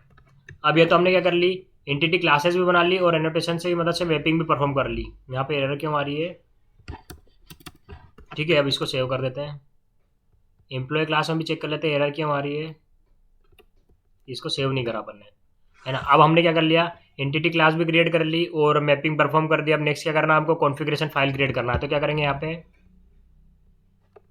पैकेज पे जाएंगे, राइट क्लिक करेंगे, न्यू पे जाएंगे और पैकेज क्रिएट कर देंगे कॉन्फ़िगरेशन नाम का, है ना। उसके अंदर क्या करेंगे कॉन्फ़िगरेशन फाइल बनाएंगे। तो राइट क्लिक करके न्यू पे जाके फाइल पे जाएंगे, hibernate.cfg.xml कर देंगे। और सबसे पहले क्या करेंगे इस फाइल में DTD ऐड करेंगे। तो DTD ऐड करने के लिए क्या करेंगे यहाँ पे DTD hibernate configuration DTD file में जाएंगे और यहाँ से DTD को कॉपी कर लेंगे। तो यहाँ से कॉपी कर लिया और उसके बाद क्या करेंगे ऐड कर लेंगे हमारे कॉन्फ़िगरेशन फाइल में। अब नेक्स्ट क्या करना हमको प्रॉपर्टी को डिफाइन करना। तो सबसे पहले क्या करेंगे रूट टिक लगाएंगे जो कि हाइबरनेट कॉन्फ़िगरेशन। उसके अंदर हम क्या करेंगे सेशन फैक्ट्री टैग का यूज़ करेंगे और इसके अंदर क्या करेंगे प्रॉपर्टी टैग का यूज़ करेंगे प्रॉपर्टी को डिफाइन करने के लिए। तो सबसे पहले क्या आ जाएगी connection.url और इसमें हम क्या करेंगे कनेक्शन URL पास कर देंगे कनेक्शन के लिए DIRDBC:mysql:/local host 3306 अब डेटाबेस का नाम देना। तो यहाँ क्या कर देंगे table per concrete class ANNO। अब ये डेटाबेस को हम क्या कर देते हैं डेटाबेस की टेबल में क्रिएट कर देंगे। तो हम यहाँ डेटाबेस में आएंगे और यहाँ पे जाएंगे और यहाँ पे आके पेस्ट कर देंगे डेटाबेस का नाम और अप्लाई करने के बाद में फिर से अप्लाई कर देंगे और फिनिश कर देंगे। तो क्या होगा यहाँ पे डेटाबेस बन जाएगा हमारा। कहाँ बन गया यहाँ पे table per concrete class NO। अब हमको क्या करना है यहाँ पे क्यूरी परफॉर्म करेंगे। तो अब सबसे पहले हम यहाँ पे जाके चेक कर लेते हैं कि इसके अंदर कोई टेबल है या नहीं। सिलेक्ट ऑल फ्रॉम EMP या फिर कर लेते हैं show table, show TABLES tables कर लेते हैं, है ना। तो क्या बोल रहा है टेबल इन XML हमको इसमें नहीं करना है, इसमें चेक करना है। तो इसमें जाके फिर से क्यूरी चलाएंगे। ये क्या बोल रहा है show table 00 return table in techno, मतलब इसमें क्या बता रहा है कि कोई भी टेबल प्रेजेंट नहीं करती है। शो टेबल रो 0 रो रिटर्न 0 सेकंड, मतलब कुछ भी आउटपुट नहीं आया ना। क्या है इसमें अभी कोई भी टेबल क्रिएट नहीं है। अब क्या करते हैं हमारे पीस कोड में जाते हैं और यहाँ पे क्या करते हैं नेक्स्ट प्रॉपर्टी डिफाइन करते हैं। तो नेक्स्ट प्रॉपर्टी क्या है हमारी CONNECTION connection dot user name. तो यूज़र नेम क्या हमारा रूट है। उसके बाद क्या करेंगे पासवर्ड सेट कर देंगे। तो हो जाएगा property CONNECTION connection dot password, है ना। और इसमें कर देंगे रूट RWT। नेक्स्ट प्रॉपर्टी क्या हो जाएगी हमारी, प्रॉपर्टी हो जाएगी हमारी connection dot driver DRIVER driver CLASS class. Driver class कहाँ रखी है, कॉम डॉट MySQL पैकेज के अंदर, JDBC पैकेज के अंदर, उसका नाम है DRIVER ड्राइवर। नेक्स्ट प्रॉपर्टी कौन सी हो जाएगी हमारी, PRO प्रॉपर्टी, और यहाँ हो जाएगा HBM2DDL डॉट AUTO ऑटो। अब इसमें क्या कर देंगे, अपडेट पास कर देंगे, UPDATE अपडेट। नेक्स्ट क्या करना, हमने प्रॉपर्टी डिफाइन कर ली। अब क्या करना हमको, वो मैपिंग फाइल को ऐड करना है। अब हमने क्या करा यहाँ पे, अलग से XML फाइल की मदद से मैपिंग नहीं करी, हमने क्या करा, एनोटेशन की मदद से मैपिंग करी। तो हम क्या करेंगे, इस जावा क्लास को क्या करेंगे, ऐड करेंगे। तो ऐड करने के लिए क्या करेंगे, सबसे पहले मैपिंग टेक का यूज करेंगे, उसके अंदर क्लास एट्रीब्यूट का यूज करेंगे, किसका, क्लास एट्रीब्यूट का, और उसके अंदर क्या करेंगे, फुल्ली क्वालिफाइड नेम पास कर देंगे उस क्लास का। तो यहाँ से हम क्या करते हैं, पैकेज को कॉपी कर लेते हैं और यहाँ आके पेस्ट कर देते हैं। उसके बाद में इसको क्या कर लेंगे, हम कॉपी कर लेंगे, और कॉपी करने के बाद में 1 2, क्योंकि हमको क्या करना है, 3 क्लासेस को मैप करना है। तो सबसे पहली क्या हो जाएगी, EMPLO भाई एम्प्लॉय, है ना, एम्प्लॉय। नेक्स्ट हो जाएगी हमारी रेगुलर EMP, और नेक्स्ट क्या हो जाएगी हमारी कॉन्ट्रैक्ट EMP। अब हमने क्या कर दिया, इसको ऐड भी कर दिया, किसको, हमारी जावा क्लासेस को, या फिर बोल सकते हैं एंटिटी क्लासेस को, जिसके अंदर हमने क्या करा है, मैपिंग का लॉजिक लिख रखा है एनोटेशन की मदद से। अब हम क्या करेंगे, session factory object provider class बनाएंगे। तो सबसे पहले क्या करेंगे, उसके लिए पैकेज क्रिएट करेंगे और उसके अंदर क्लास बनाएंगे। तो सबसे पहले पैकेज पे जाते हैं, क्रिएट कर लेते हैं SFPROVIDER, पैकेज क्रिएट कर लिया। इसके अंदर क्लास क्रिएट कर लेंगे SF प्रोवाइडर नाम की। तो न्यू पे जाके क्लास पे जाएंगे, SFPROVIDER प्रोवाइडर, और इस क्लास के अंदर क्या करेंगे, हम रेफरेंस वेरिएबल क्रिएट करेंगे। तो सबसे पहले किसके लिए करेंगे, प्राइवेट स्टैटिक कॉन्फ़िगरेशन कौन। नेक्स्ट हो जाएगा हमारा private static session factory SF, है ना। तो ये क्या है, हमारा कॉन्फ़िगरेशन क्या है, ये क्लास है, किसके अंदर प्रेजेंट है, हाइबरनेट पैकेज के अंदर प्रेजेंट। तो हम क्या करेंगे, हाइबरनेट वाली कॉन्फ़िगरेशन को इंपोर्ट कर लेंगे। और ये जो सेशन फैक्ट्री क्या है, इंटरफेस है, किसके अंदर प्रेजेंट है, ये भी हाइबरनेट पैकेज के अंदर प्रेजेंट है। तो इसको हम क्या करेंगे, इंपोर्ट कर लेंगे। उसके बाद में क्या करेंगे, public static session factory method create कर रहे हैं, जो क्या करेगी, सेशन फैक्ट्री ऑब्जेक्ट रिटर्न करेगी, फैक्ट्री। इसमें जाके हम क्या करेंगे, चेक लगाएंगे, यानी कंडीशन लगाएंगे, इफ SF क्या हो, इक्वल टू नल हो। तो क्या करेंगे, हम सबसे पहले ऑब्जेक्ट क्रिएट करेंगे, किसका, कॉन्फ़िगरेशन का। तो न्यू कॉन्फ़िगरेशन, और उसके बाद में क्या करेंगे, इस ऑब्जेक्ट की मदद से कॉल करेंगे कॉन्फ़िगर मेथड को। इस मेथड के अंदर क्या करेंगे, हम कॉन्फ़िगरेशन फाइल का फुल्ली क्वालिफाइड नेम पास कर देंगे। तो यहाँ पे आएंगे और यहाँ से क्या करेंगे, पैकेज कॉपी कर लेंगे और यहाँ आके पेस्ट कर देंगे। तो ये क्या है, कॉमन पैकेज हो जाएगा। अब यहाँ पे डॉट की जगह क्या कर देंगे, स्लैश कर देंगे, और यहाँ पे अब करेंगे कि कौन से एग्जैक्ट पैकेज। तो कौन सा एग्जैक्ट पैकेज है, कॉन्फ़िगरेशन नाम का एग्जैक्ट पैकेज है, जिसके अंदर क्या है, कॉन्फ़िगरेशन फाइल है, जिसका नाम क्या है, hibernet.cfg.xml। अब क्या करेंगे, SF में स्टोर करवाएंगे इंस्टेंस को। कौन रिटर्न करेगा, बिल्ड सेशन फैक्ट्री मेथड। और फिर क्या करेंगे, इस SF को रिटर्न कर देंगे।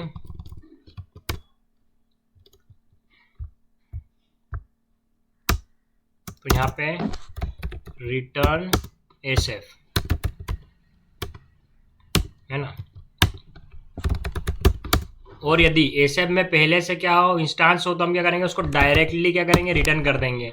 अब ये तो हमने क्या कर दिया, क्लास क्रिएट कर दिया। अब नेक्स्ट कौन सी क्लास है, डेटाबेस एक्सेस क्लास। तो हम क्या करेंगे, उसके लिए पैकेज क्रिएट करेंगे। तो पैकेज पे जाएंगे, राइट क्लिक करेंगे, पैकेजेस पे जाएंगे और डॉट डेटाबेस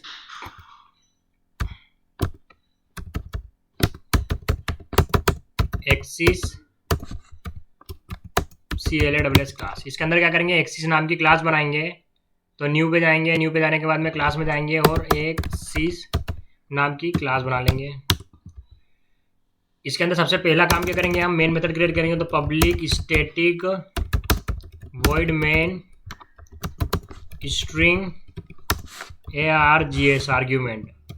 अब नेक्स्ट क्या करना है हमको, सेशन इंटरफेस का रेफरेंस वेरिएबल बनाना है जो इंस्टेंस को होल्ड करेगा, जो रिटर्न कौन कर रहा है, get session factory method return कर रही है। तो यहाँ पे PROVIDR प्रोवाइडर ये क्लास होगा, इसके मदद से हम क्या करेंगे, get session factory method call करेंगे, क्योंकि ये स्टैटिक मेथड है इसलिए हम क्या कर रहे हैं, क्लास के नाम से इसको एक्सेस कर रहे हैं। उसके बाद में वो फैक्ट्री मेथड कॉल करेंगे जो रिटर्न करेगी इंस्टेंस को, जिसको होल्ड करेगा सेशन फैक्ट्री का reference variable.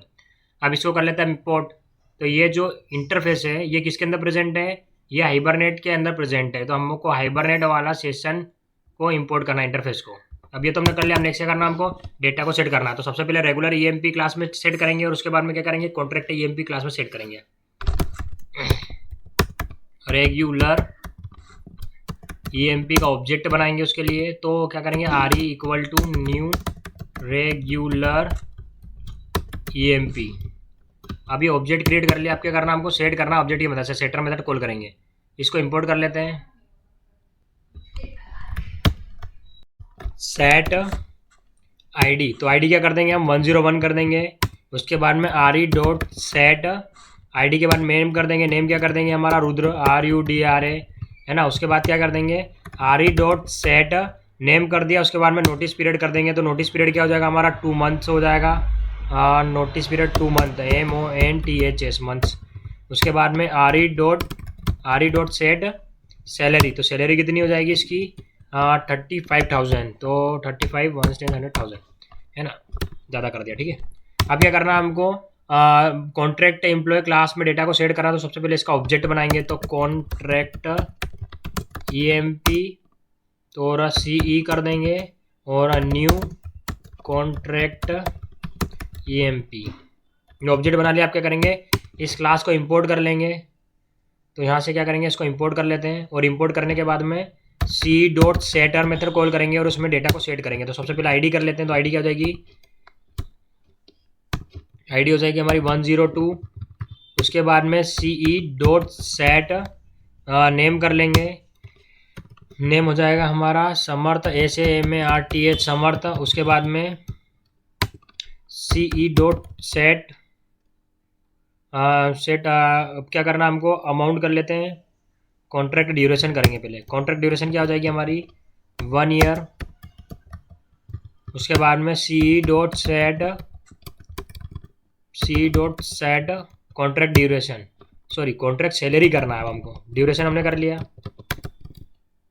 C dot set contract amount.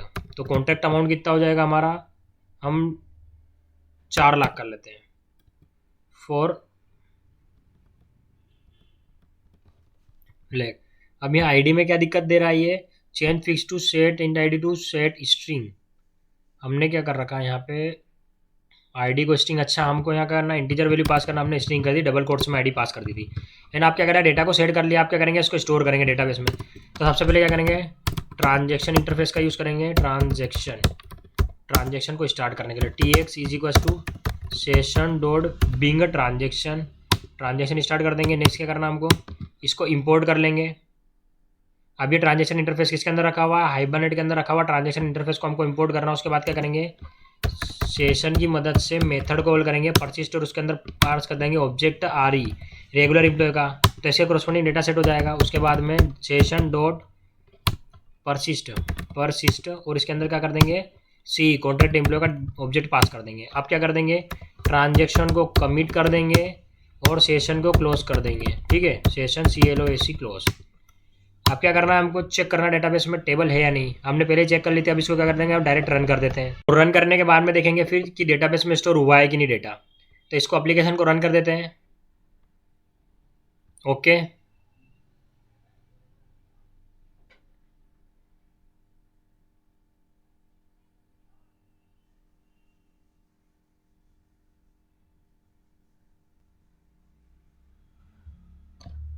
यदि कोई एरर नहीं आती है तो हम क्या करेंगे, डेटाबेस में जाके चेक करेंगे उस टेबल के करस्पॉन्डिंग डेटा स्टोर हुआ या नहीं। तो एरर आ चुकी है। तो पहले इसको सोल्व कर लेते हैं कि एरर आई क्या है। A I D is duplicate in mapping for entity. A I D duplicate बता रहा है same column to the same column, property to the same column when mapping a multiple property to same column. हमने कौन सी property को क्या कर दिया, use कर दिया है, ई एम पी मैपिंग। कहीं ना कहीं हमने क्या कर दिया है, कॉलम के नेम सेम कर दें किसी क्लास में मैपिंग करते time. E M P I D यहाँ पे नेम आएगा, ई एम पी नेम। इसको फिर सेव करके रन कर देते हैं। एक बार एम्प्लॉय कॉन्ट्रैक्ट में भी चेक कर लेंगे और रेगुलर एम्प्लॉय क्लास में भी चेक कर लेते हैं। नोटिस पीरियड यहाँ पे भी हमने सेम कर रखा है। नोटिस पीरियड की जगह क्या आएगा, यहाँ पे सैलरी कर लेते हैं, सैलरी। ठीक है, अब इसको कर देते हैं सेव और फिर कर देंगे नेक्स्ट। नेक्स्ट क्या है, वापस से रन कर देंगे इसको।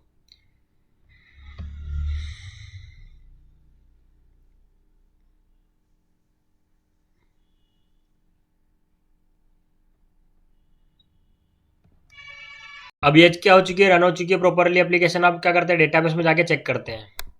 सिलेक्ट ऑल फ्रॉम, किसमें से डेटा को फेच करना है, regular E M P L O Y E employ table में से। अब क्या करेंगे, इसको रन कर देंगे और रन करने के बाद में क्या देखेंगे कि इस टेबल के अंदर जो भी रिकॉर्ड होगा वो क्या होगा, फेच हो के आ जाएगा। तो इसको क्या करना है, नीचे कर लेते हैं। तो ये क्या हो गई, रेगुलर एम्प्लॉय नाम की टेबल के अंदर जो भी रिकॉर्ड था वो क्या आ गया, यहाँ पे आ गया। तो यहाँ पे क्या था, अभी सिंगल रिकॉर्ड था, इसलिए क्या कर रहा है, वो सिंगल रिकॉर्ड दिखा रहा है। E M P I D में 101, ई एम पी नेम में रुद्र, नोटिस पीरियड में टू मंथ्स एंड सैलरी में क्या हो गया 35,000। हमको देखना है कि कॉन्ट्रैक्ट टेबल के अंदर जो भी डेटा है उसको फेच करके ला दो, है ना। तो कॉन्ट्रैक्ट टेबल के अंदर क्या है, एक ही रिकॉर्ड है 102 समर्थ 4 लाख एंड 1 ईयर। आप क्या करना है, आपने देख लिया कि डेटा को फेच इंसर्ट कैसे करेंगे, आप देखेंगे कि फेच कैसे करेंगे।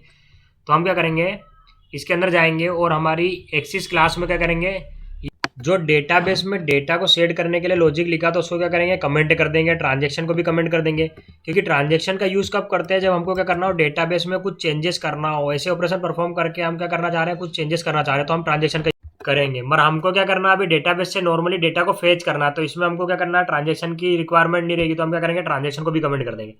अब क्या करना है, आपको डेटा को फेच करना। तो फेच करने के लिए क्या करते हैं, हम गेट मेथड का यूज़ करते हैं, जो किसके अंदर प्रेजेंट है, सेशन के अंदर प्रेजेंट है। तो सेशन के ऑब्जेक्ट की मदद से उसको कॉल करेंगे। और सबसे पहले क्या करते हैं हम, सबसे पहले इनपुट क्या करते हैं हम, उस क्लास के कोरस्पॉन्डिंग डॉट क्लास फाइल का नाम पास करते हैं। यानी कि ये जो हम क्या करना है, कॉन्ट्रैक्ट ईएमपी क्लास के कोरस्पॉन्डिंग जो टेबल है उसमें से डेटा को फेच करना है। तो हम क्या करेंगे, कॉन्ट्रैक्ट ईएमपी जो जावा क्लास है इसकी हमको क्या करना है, डॉट क्लास फाइल का नाम पास करना है, नाम पास करना पड़ेगा। तो क्या करेंगे, कॉन्ट्रैक्ट ईएमपी डॉट क्लास, जावा की जगह क्या करेंगे, डॉट क्लास फाइल का नाम पास कर देंगे, या फिर बोल सकते हैं डॉट क्लास फाइल पास करेंगे किसके कोरस्पॉन्डिंग, इस कॉन्ट्रैक्ट एम्प्लॉय क्लास के कोरस्पॉन्डिंग। और इसमें आईडी पास कर देंगे, तो आईडी क्या हो जाएगी 102, है ना। और नहीं समझ आया तो डेटाबेस में जाके चेक कर लेना आईडी, है ना। इससे कोरस्पॉन्डिंग जो डेटा होगा, अब डेटाबेस में सिंगल रिकॉर्ड प्रेजेंट है और इसकी आईडी क्या 102, उसके कोरस्पॉन्डिंग जो डेटा आएगा उसको हमको स्टोर भी करना पड़ेगा। तो डाटा किस टाइप का आएगा, ये डेटा आएगा कॉन्ट्रैक्ट एम्प्लॉय टाइप का। तो इसका ऑब्जेक्ट बनाना पड़ेगा हमको। तो कॉन्ट्रैक्ट ईएमपी, तो यहाँ क्या आ जाएगा, सी कर देंगे। तो ये ऑब्जेक्ट बना लिया। अब ये क्या है कि ये जो डेटा आएगा वो इसमें स्टोर हो जाएगा। अब इस ऑब्जेक्ट में हो गया स्टोर, आप क्या करना, हमको उसको गेट करना। तो गेट करने के लिए क्या करेंगे, गेटर मेथड का यूज़ करेंगे। तो यहाँ पे करेंगे हम सी डॉट गेट, है ना। तो ये मेथड क्या करेगी, रिटर्न कर देगी उस आईडी को जो किसके पास में, इस ऑब्जेक्ट के पास में। आप क्या करेंगे, इसको प्रिंट करना। तो हम क्या करेंगे, system dot out dot print L, और इसके अंदर क्या करेंगे, इस मेथड को पास कर देंगे। तो इसको यहां से कॉपी कर लेते हैं और यहां पे करते हैं पहले कॉन्ट्रैक्ट EMPLOY एम्प्लॉय आईडी, ठीक है। उसके बाद में यहाँ पे C dot get ID method call कर देंगे, ये रिटर्न कर देगी और इसको हम प्रिंट कर देंगे, है ना। उसके बाद हम क्या करेंगे, नेम के लिए भी करेंगे, नेम के लिए, कॉन्ट्रैक्ट ड्यूरेशन के लिए और कॉन्ट्रैक्ट अमाउंट के लिए। और यहाँ पे कर देंगे system dot out dot print L, और यहाँ पे कर देंगे डबल कोट्स में contract employ, contract EMPLOY employ DTAIL detail, है ना। अब इसको क्या करेंगे, क्लोज भी कर देंगे, तो यहाँ पे एंड कर देंगे एम्प्लॉय डिटेल। तो कॉपी करके नीचे आना है और यहाँ पे पेस्ट कर देंगे और यहाँ की जगह एंड कर देंगे और END एंड, और यहाँ पे स्टार्ट कर देंगे। अब क्या करेंगे, यहाँ पे ID पार्ट प्रिंट कर दिया। अब क्या करना है, नेक्स्ट गेट नेम प्रिंट करना है, तो गेट नेम वाली मेथड को कॉल करेंगे। उसके बाद में नेम के बाद क्या करना है, गेट कॉन्ट्रैक्ट ड्यूरेशन प्रिंट करना है। उसके बाद में गेट अमाउंट प्रिंट करना है कॉन्ट्रैक्ट का, तो गेट अमाउंट मेथड को कॉल कर लेंगे। और यहाँ पे कॉन्ट्रैक्ट एम्प्लॉय नेम कर देते हैं, नेम। उसके बाद में एम्प्लॉय कॉन्ट्रैक्ट ड्यूरेशन, तो कॉन्ट्रैक्ट ड्यूरेशन, ठीक है। उसके बाद में यहाँ पे आ जाएगा कॉन्ट्रैक्ट अमाउंट, तो यहाँ पे कॉन्ट्रैक्ट AMOUNT अमाउंट। अब यही काम किसके लिए करेंगे, हम रेगुलर एम्प्लॉय के लिए भी करेंगे। तो सबसे पहले क्या करेंगे, session dot get method call करेंगे और उस क्लास के कोरस्पॉन्डिंग क्या करेंगे, हम डॉट क्लास फाइल पास कर देंगे। तो वो क्या है, उस क्लास के, कौन सी क्लास है हमारी, रेगुलर, तो रेगुलर EMP और डॉट क्लास कर देंगे, है ना। और ID दे देंगे 101। अब ये डेटा फेच करके ला देगी, तो इसको क्या करेंगे हम, रेगुलर EMP क्लास के ऑब्जेक्ट में रेगुलर RE में स्टोर करवा लेंगे। अब स्टोर करने के बाद क्या करेंगे, यही सेम काम करेंगे जो हमने किस में करा था, कॉन्ट्रैक्ट एम्प्लॉय में करा था। अब क्या होगा, जैसे डेटा आएगा तो इसके क्रॉसपोर्डिंग प्रॉपर्टी में सेट हो जाएगा। यानी कि जो ये रेगुलर एम्प्लॉय क्लास में क्या है, नोटिस पीरियड और सैलरी, तो जो भी डेटा में नोटिस पीरियड और सैलरी का क्रॉसपोर्डिंग डेटा होगा वो इसमें से स्टोर हो जाएगा, और ID और नेम के क्रॉसपोर्डिंग जो डेटा होगा वो इस क्लास की प्रॉपर्टी में सेट हो जाएगा। मगर इस क्लास की प्रॉपर्टी को हम क्या कर सकते हैं, चाइल्ड क्लास की, पेरेंट क्लास की प्रॉपर्टी को चाइल्ड क्लास की ऑब्जेक्ट की मदद से एक्सेस कर सकते हैं। तो हम क्या करेंगे, उसका ऑब्जेक्ट बनाएंगे और उसकी मदद से हम क्या करेंगे, इसके अंदर प्रेजेंट गेट मेथड को कॉल करेंगे, जो क्या करेगी, इसके अंदर इस प्रॉपर्टी के अंदर जो सेट हुई है ID उसको क्या करेगा, रिटर्न कर देगा, है ना। और ये दोनों में यही होगा। अब क्या करेंगे, इसको यहाँ प्रिंट कर देंगे, कॉन्ट्रैक्ट की जगह कर देंगे रेगुलर, और यहाँ पे भी क्या कर देंगे, कॉन्ट्रैक्ट की जगह रेगुलर कर देंगे रेगुलर, और यहाँ पे भी चेंज कर देंगे। अब यहाँ पे क्या है, रेगुलर एम्प्लॉय का ऑब्जेक्ट क्या है, RE है, तो RE की मदद से गेटर मेथड कॉल करेंगे। तो ये जो प्रॉपर्टी है ID और नेम, ये किसके अंदर प्रेजेंट है, पेरेंट क्लास के अंदर प्रेजेंट है। तो उसके अंदर जो गेट आई, तो इसको गेट करने के लिए करना पड़ेगा, गेट ID और गेट नेम मेथड का यूज करना पड़ेगा। तो मेथड तो सेम रहेगी, सिर्फ हमको क्या करना, ऑब्जेक्ट चेंज करना है, ऑब्जेक्ट का नाम। अब इस क्लास के ऑब्जेक्ट की मदद से इस क्लास के ऑब्जेक्ट की मदद से क्या कर रहा है, हम एक्सेस कर रहे हैं ID और नेम को। तो क्या करेगा, इस क्लास के क्रॉसपोंडिंग जो ID और नेम होगी उसको एक्सेस करके ला दे देगा, है ना। अब क्या करेंगे, यहाँ पे RE और हमको क्या करना है, नोटिस पीरियड, तो यहाँ पे dot gate notice period method को कॉल कर देंगे। और क्या करेंगे, नेक्स्ट में गेट सैलरी। अब यहाँ पे भी कर लेते हैं, कॉन्ट्रैक्ट एम्प्लॉय की जगह क्या करेंगे, रेगुलर एम्प्लॉय करेंगे। तो इसको यहाँ से कॉपी करने के बाद में यहाँ पे कर देते हैं पेस्ट, इसको भी, इसको भी और इसको भी। तो यहाँ पे क्या हो जाएगा, ID name contract duration notice period कर देते हैं, NOTICE पीरियड, PERIOD पीरियड होगा। उसके बाद में सैलरी कर देते हैं। अब ये क्या कर लिया, डेटा को फेच भी कर लिया और अब हम इसको क्या करते हैं, प्रिंट भी करवा रहे हैं। अब क्या कर देते हैं, इसको सेव करने के बाद इसको रन कर देते हैं। जैसे हम रन करेंगे तो क्या होगा, इसके क्रॉसपोंडिंग जो डेटा है वो क्या हो जाएगा, कंसोल में आके प्रिंट हो जाएगा। और यदि कोई एरर आती है तो फिर हम देखते हैं कि एरर क्या आ रही है। हालांकि अभी तो कोई एरर नहीं आई, डेटा प्रिंट हो गया। तो देख लेते हैं क्या क्या हुआ है। हमने क्या करा था, कॉन्ट्रैक्ट एम्प्लॉय के अंदर क्या करा था, 102 ID दी। तो इसके क्रॉसपोंडिंग डेटा कौन सा है, समर्थ, उसकी कॉन्ट्रैक्ट ड्यूरेशन 1 ईयर और उसका अमाउंट क्या था, 4 लाख, है ना। हाँ 4 लाख है। अब जो रेगुलर एम्प्लॉय है तो उसकी ID क्या हो गई, 101, नेम रुद्र हो गया, नोटिस पीरियड 2 मंथ था और सैलरी थी 35,000। अब ये तो हमने देख लिया क्या करेंगे, डेटा को स्टोर कैसे करेंगे और डेटा को फेच कैसे करेंगे, कहाँ है में, जब हम क्या कर रहे होंगे, table per concrete class technique का यूज़ कर रहे होंगे। तो अब हमने देख लिया कि किस तरीके से हम क्या करेंगे, table per concrete class technique का यूज़ करेंगे, उसमें एक्सएमएल और एट्रिब्यूशन की मदद से मैपिंग करेंगे, डेटा को स्टोर करेंगे और फेच कैसे करेंगे।